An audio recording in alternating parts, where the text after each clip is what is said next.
Now, here's a quick thing. Like if you take a photo and let's say you don't have that many textures or details, like right here, you can see that I have a lot of textures and details here still in the photo. You know, nothing was ruined in the process of actually shooting these pictures. But let's say you shoot a photo and you don't have a lot of texture, you don't have a lot of detail. What you can do is you can go to your effects tab. And this is in Photoshop, by the way. This isn't Lightroom. Camera Raw is essentially Lightroom in Photoshop. When you open your photo in Photoshop, it should open this panel. If it doesn't, I will make another video dedicated to how you can get this Camera Raw panel. But when you open up your Camera Raw panel, you got effects right here. You can raise the clarity, and essentially what this does is make those shadows a lot more deeper. You get a lot more darker shadows, but it sharpens the photos and it brings those highlights out a lot more. And I usually like to play with this, and you see how like even just by turning it up from 0 to about 14, it already makes the photo look crazy. What you can also do is you can go down here to details, right? I will never touch the sharpening. I feel like that's one of the things that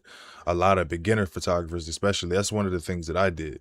You don't want to do that because it just makes your photo look low quality. It makes it look trashy. It adds a lot of grain to your photo. It just doesn't look good. It's like a very beginner thing to do. I mean, some people will still do it depending on like what kind of camera you're working with, what kind of this and that. And so all the time, sharpening is not bad, but a lot of the times I don't touch the sharpening because I feel like if I just raise the detail a little bit, right? Like if I zoom in here, I raise the detail, you can see how that's already like, come on, dog, raising that up to 70. Let's even just do 80 and then raising that radius.